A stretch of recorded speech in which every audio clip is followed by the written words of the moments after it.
We continue with our huge scene-by-scene analysis of HBO's Rome. This is Season 1, Episode 3, An Owl in a Thornbush. About 8 minutes into the episode, we come across a very interesting scene, and one that is iconic when it comes to Roman history and the transition between Republic and Empire, and basically opposing generals fighting for power.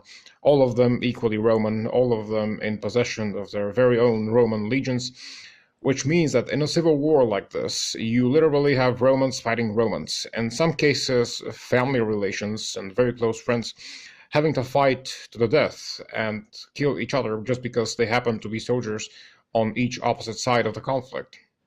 In this case, we have the Pompeians versus the Caesarians.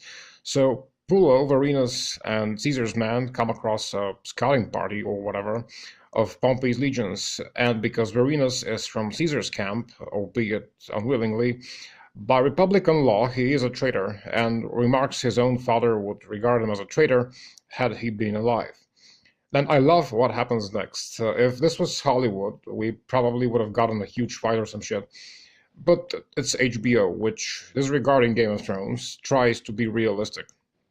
Pompey's soldiers turn out to be a bunch of kids trying to remember their military training, but it's like making a kid go to high maths and then making it remember multiplication tables, if that's whatever the fuck they call it in English. Maths is like cancer to me.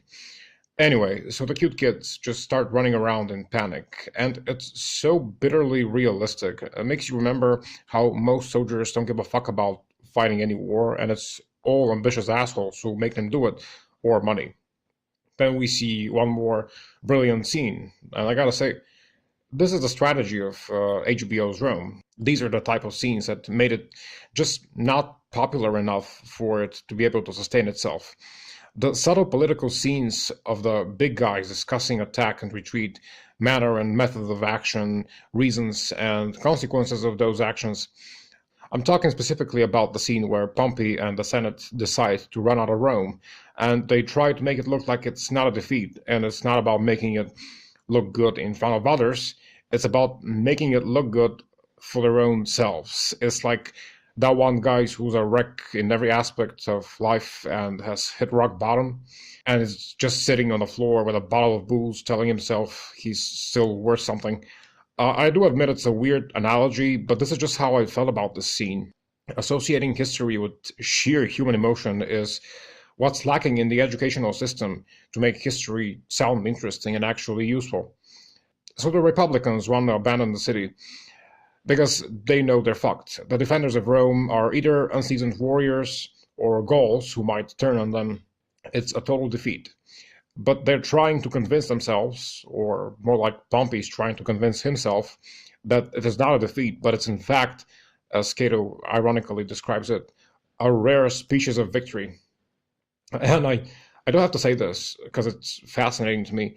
The actor who plays Cato, did he have a stroke in real life, or is his weird, half-paralyzed facial expression an attempt at authenticity? Maybe Cato had this problem, and it's somewhere in the sources. I haven't done my research, though, so I wouldn't know. But if that's the case, amazing job done by the actor. It looks so freaking realistic. If it's the first case, though, and the actor really suffered something, I am so sorry about ever bringing this up in a review. Anyway, the next scene is, of course, nothing short of spectacular. The inappropriately arrogant party at Attia's house. A party of the Julian family kind of boasting about not giving a fuck if Caesar is a rebel, or maybe stating that their intentions have nothing to do with this. I don't know exactly what the ideological reasoning of Attia is, but her purpose is certainly to distance herself from her rebellious uncle. She blabs on in front of Brutus and his mother that she would stab Caesar in the neck if he were with them, being theatrical and all. But the high point of this scene is the glimpse into the future genius of Augustus, as once again he's able to weigh the situation in Rome and state that Pompey is actually bluffing. Of course, his short-sighted mom criticizes him for overthinking, which is basically my own dilemma in life. Am I overthinking and overly analyzing, or are the people who tell me so just plain stupid? Or is the answer somewhere in the middle? Maybe sometimes you gotta overthink. Maybe sometimes you just gotta turn off the calculator and do whatever the fuck you want. But then, of course, it's Augustus who transformed the human world and not Atia. So as far as I'm concerned, I've made my choice. I like how Brutus states that if they abandoned Caesar and the Julii now, they'd be mere slaves to fashion. People from 2,000 years ago talking about fashion, this ideological time bending just rubs me the right way. I guess what we see next is the image of the perfect Roman matron. As Pompey and his family flee the city, his wife threatens her slaves with death if they don't keep working till she's back. Now, this is warping of values, from as we know them nowadays to what they were back then. A bitchy butthurt millennial would say, fucking bitch, how would you threaten people with death? But then you twist your snowflake modern understanding of morality into what was known as socially acceptable in ancient Rome. And Cornelia, being a loyal wife, a strong mother, and conservative noblewoman, would be praised for being as strict as she was. And we, as intelligent modern viewers of an ancient image of a woman, should praise her too, through our artificially televised Matrix experience of the world of these long dead people. Or maybe I'm just overthinking. Hey, this whole freaking review, and I guess my whole damn channel, is a love child of me and my overthinking.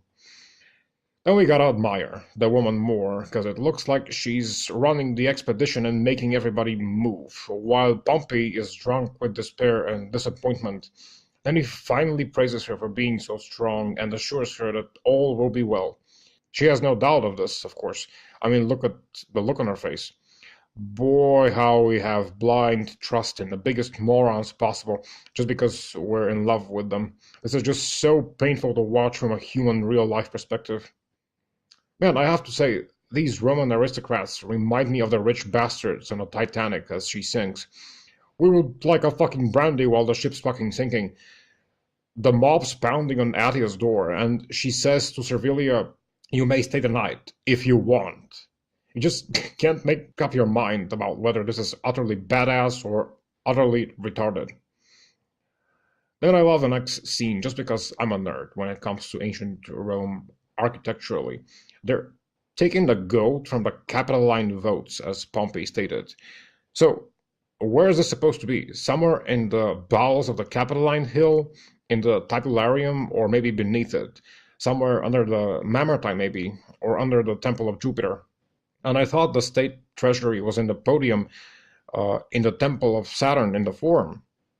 Anyway, this time I really am overthinking for no reason, purely because of nerding over buildings. And I'm just gonna let it go with no further investigation, because I don't think the show creators paid much attention to it anyway. If anyone is aware of the details though, tell me. And with that, I'm ending this part of the video because I gotta go to work. This was part 2 of episode 3 of